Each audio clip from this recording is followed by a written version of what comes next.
Hello and welcome to Preparing Your Agents for the Iceberg Age. My name is Sergey Sokolenko and I'm a co-founder of Tower. Some of you might remember a case from a couple of years ago when a New York State law firm submitted a legal brief to the court advocating for their client, and this entire brief was generated by ChatGPT. The chatbot even created fictitious case numbers, case names. The court admitted the brief initially, but the opposing counsel eventually figured out that the cases were entirely fabricated, hallucinated, and the law firm had to pay a fine and the case was dismissed. Why did it happen?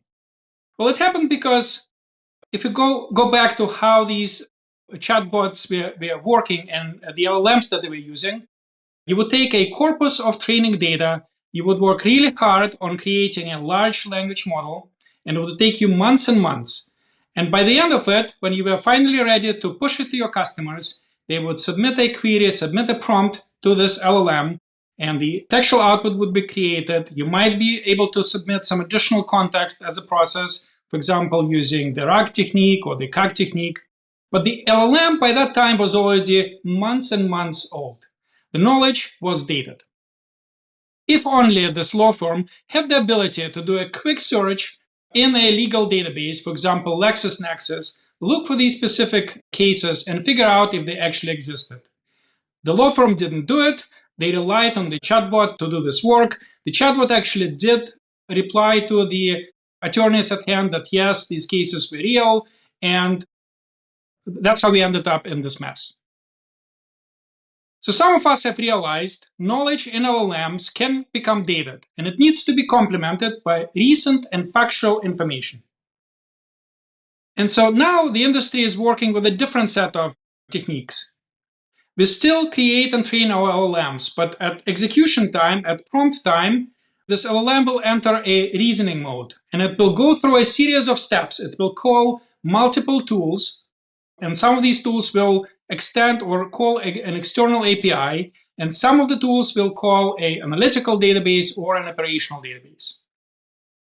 Only when the LLM, or the agent in this case, believes that it has enough information to answer the question at hand, will it finalize the answer, will create the textual output, and then store both the original prompt and the output of this whole process in a concept called memory. And the cycle begins again.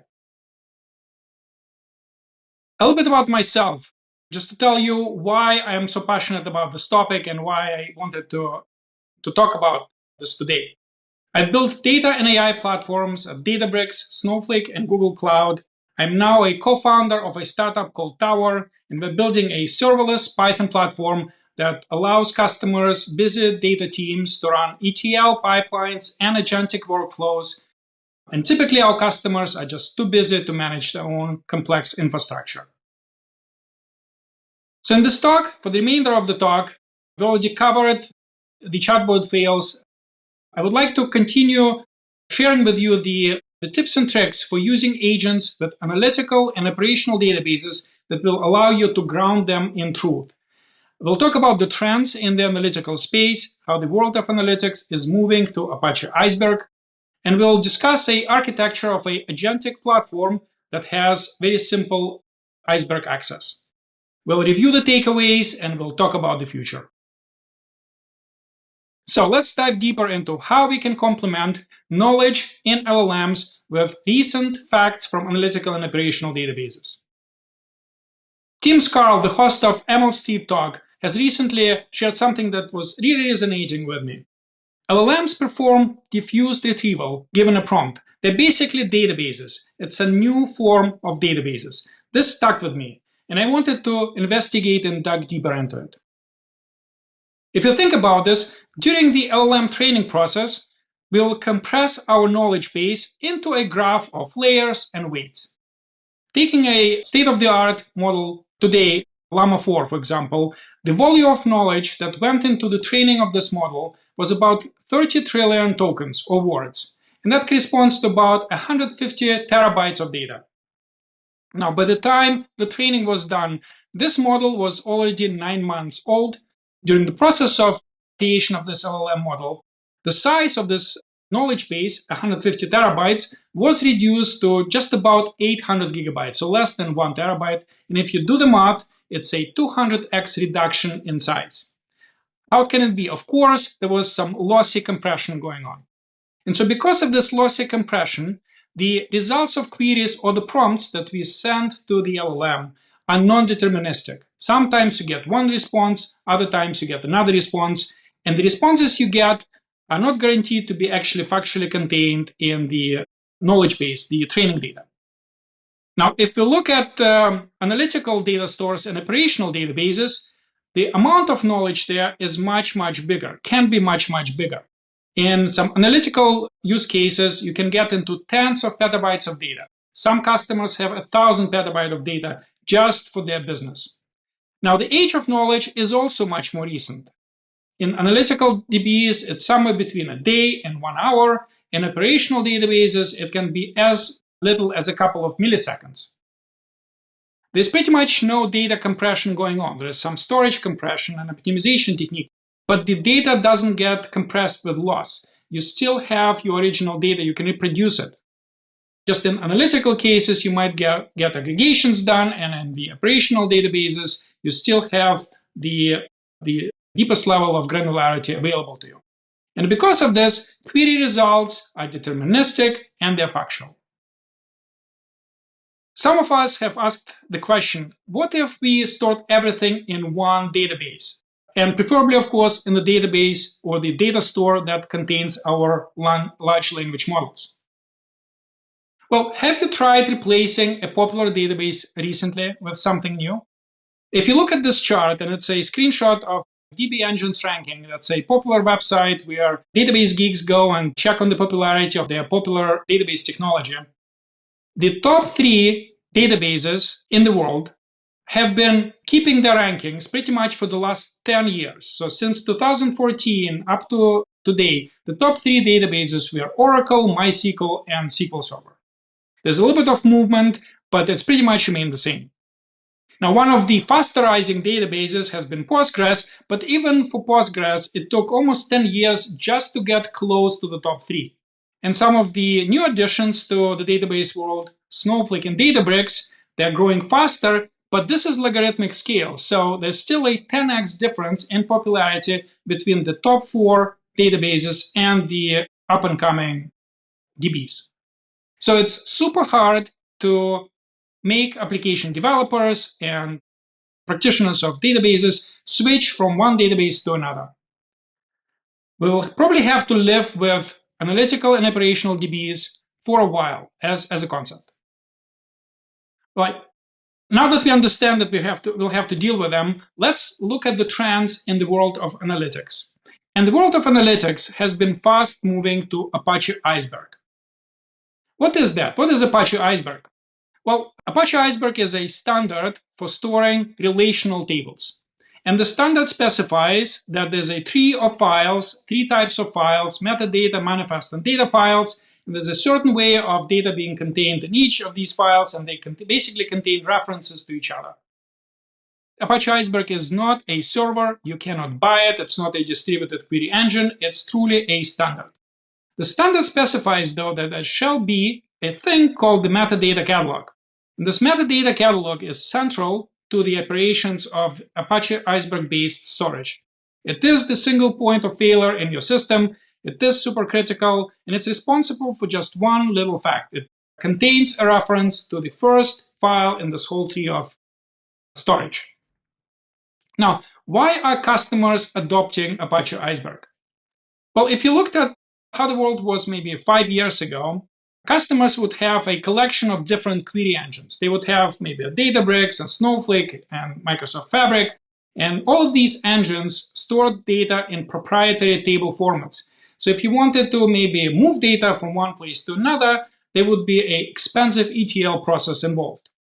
And customers, of course, rebelled because they needed consistent storage. They didn't want to pay for extra ETL. They needed data to be available both in analytical data stores as well as in data stores that were used for machine learning, etc.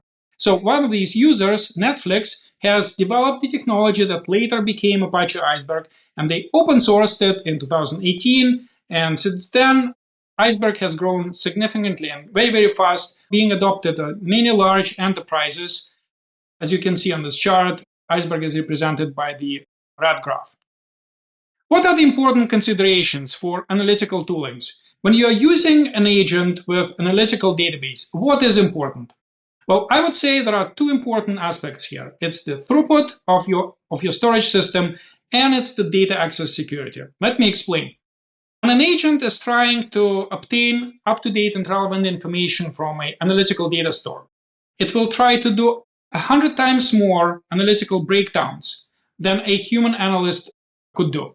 First of all, the agent has much more time than a human analyst to perform this work. And secondly, agents don't have the institutional memory about what an analyst might have done in the past. So they have to repeat many of these searches and breakdowns again. So the throughput of your analytical system needs to be super, super scalable if you would like to use it with agents. On the other side, data access security. If you think about this, if you were a human user of an agentic system, and you ask the agent to do something for you, wouldn't you want that the agent has tight permissions or has tight control over the data that it has access to? Maybe sensitive columns in tables about you should be masked for this agent. Perhaps the agent should not always be able to access information about your family or you personally. So column masking and row filters are becoming very, very important when an automated system like an agent is accessing your information. Let's look at how Iceberg performs on these two considerations. It's actually performing pretty well on the throughput part, at least on read throughput, because it can rely on the scalable architecture of public cloud storage, S3, Azure Blob Storage, etc. The write throughput is not super great right now. The industry is working on it. And in terms of data access security, it's also work in progress because not every catalog is implementing row filters and column masks. There are some catalogs that do it better than others. One of them is called Lakekeeper, the other one is Unity Catalog. And there are emerging standards in the world of open FGA and role-based access control. But overall, Iceberg is measuring pretty well to these two central requirements. Well, great. So let's look at an architecture of an agentic system with Iceberg access that can implement our agents that can obtain the information from an analytical data store. I'm working on a product called Tower, and this is a serverless Python platform for pipelines, apps, and agents, and it's being used by data teams that don't have the time to manage their own complex infrastructure. We offer building blocks such as tables and models and Iceberg catalogs. You can build pipelines and data apps and agents out of these building blocks. And we also offer horizontal services such as observability, alerting, orchestration, and team collaboration. Now, when you enter Tower, a central concept in Tower is an application. And there are three types of applications that you can develop. You can either develop ETL pipelines, things that move data from one place to another or transform your data. You can also build tools or functions, and these tools and functions can be used by other applications. And lastly, you can even deploy an agent that has some autonomy and uses an agentic framework to orchestrate the execution of that flow. We are partnering and relying on a variety of open source technologies. For example, we use DLT Hub for our data onboarding. We offer support for DuckDB. We like to use Polars for data transformations. We are providing easy access to Iceberg tables through the PyIceberg interface. We also offer models. You can do local inference and remote inference on Tower. And lastly, many of the modern agentic frameworks work on Tower from the get-go. I personally like the LangChain framework, and I use it a lot with Tower. And typically, when you develop an agent with Tower that needs to have access to analytical data, you would do the following things. First, you will declare your tools. Tools will be the things that access analytical data. And it's super important when you define these tools to have a very good textual description of what these tools actually do. Then you will create a memory system. You will initialize a model that you will use for an agent. For example, you can use GPT-4o or Claude 3 or Mistral.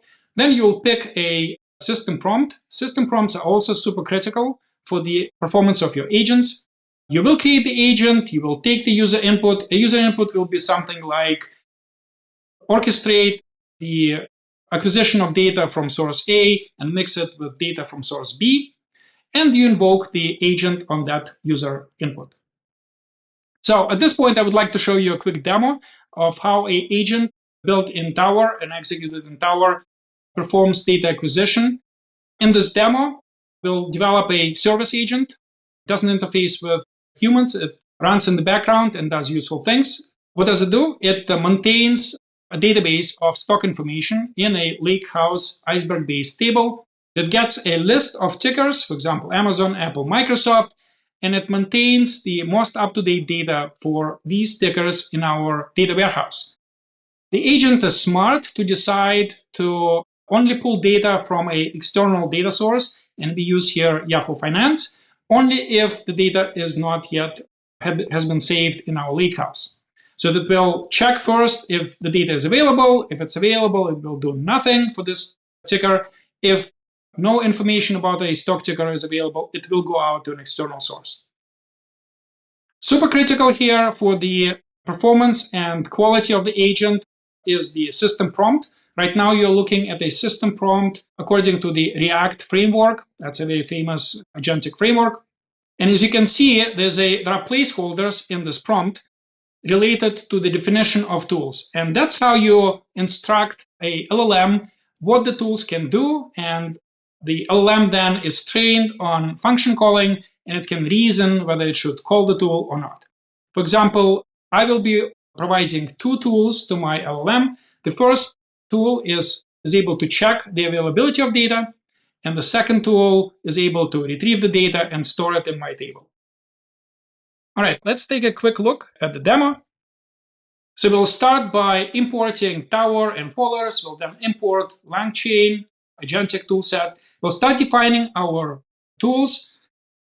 This particular tool, for example, will call a Tower application, and we'll give a very good description of this tool. It retrieves data for a given ticket. Then we'll define another tool, and this tool is checking the availability of data in Iceberg. It will use our tables interface, very easy to use. We'll give it a great description. It will describe exactly what this tool does so that the LLM knows when to call it.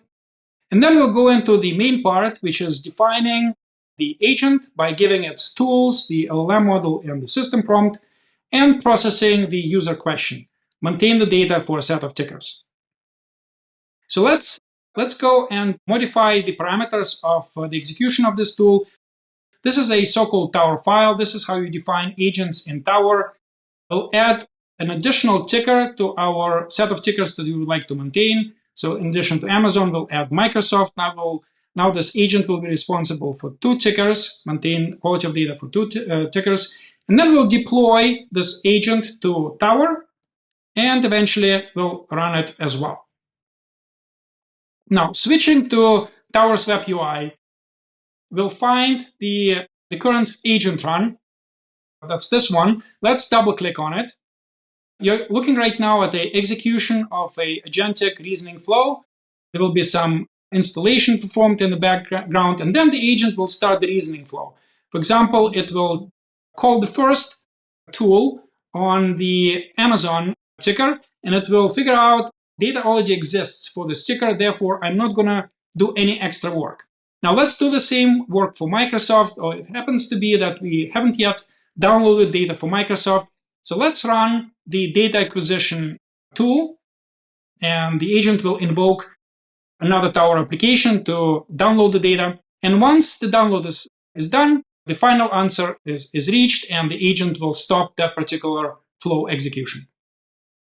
There's another example of how customers are using Tower to implement agentic workflows. For example, Cogni provides AI agents with memory systems based on knowledge graphs. And what they do is they onboard documents, and they run the onboarding process entirely in Tower.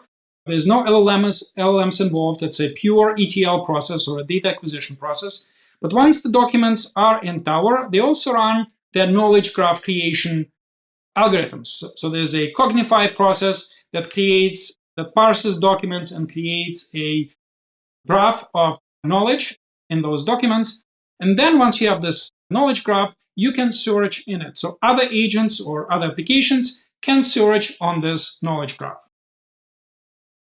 Well, great. So I hope I was able to show you how chatbot fails of the past can be avoided by three things: by complementing potentially dated information in LLMs with recent facts from analytical or operational data stores. We also looked at the recent trends in the analytical world.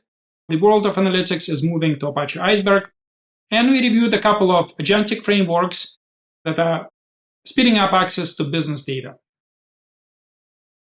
The world of agentic is bright, and we believe that agents will be running in the future everywhere, in public clouds, in your cloud accounts, on your laptop, on your phone. The adoption blockers that prevented us from having the setup before are being gradually addressed. For example, in the past, only the proprietary models were the top quality, but this is changing. Open source models such as Llama, DeepSeek, Gamma have been catching up in accuracy and actually exceeding commercial models. The model sizes traditionally have been large, but there are techniques such as quantization and distillation that allow us to have high-quality versions of the original model, but much, much smaller in size. And what this allows us to do, combined with the third trend, which is improvements in hardware, both Apple and NVIDIA have been releasing new desktop hardware that allows us to run almost the full versions of DeepSeek R1, for example, or highly accurate versions of Llama and Gamma on consumer-grade hardware. One of the remaining adoption blockers is the differences in GPU stacks. Locally, we typically either use Apple Silicon or on Windows machines, we use consumer-grade NVIDIA cards. On premises, we tend to use a mix of different GPU technologies, AMD, Intel, NVIDIA, etc. And in the cloud, NVIDIA is typically the dominant provider of GPUs. Now, there are a couple of approaches that have been tried in the past to address this adoption blocker. One of these approaches has been to use Docker containers. Unfortunately, it's not a great way of making your applications portable between different environments, specifically related to GPUs. Running Dockerized applications, accessing GPUs on Macs is unfortunately not easy. The other approach that has been tried before is bringing consumer hardware to the clouds. And here you have a very funny looking rack of Apple hardware serving inference. It's super expensive and not scalable. There's another approach that Tower is working on. It's creating a portable Python runtime, and it creates virtual Python environments. And actually, in our opinion, that's the best approach. Thank you for spending the time with me. If you would like to get in touch with me and discuss any of the topics I've shared with you today, here's the contact information. Reach out to me in any way possible. I would be happy to talk to you about agents, analytical systems, and agentic frameworks. Thank you.